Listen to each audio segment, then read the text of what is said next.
Belajar dari pengalamanku sebelumnya, anak-anakku tuh batuk pilek udah hampir 1 bulan lamanya dan nggak sembuh juga. Padahal udah minum obat dokter, udah minum obat dari apotek juga, udah sampai ke rumah sakit, tapi ternyata nggak sembuh juga.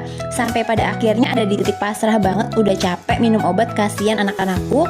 Aku coba minumin madu batuk Eliman ini. Ini kan herbal ya, dan ternyata nggak nyampe seminggu batuknya tuh sembuh. Alhamdulillah, cocok banget. Dan ternyata ini tuh bagus banget ya untuk khasiatnya, karena terbuat dari bahan-bahan herbal alami dan aman, dan rasanya juga manis. Anak-anak pasti suka.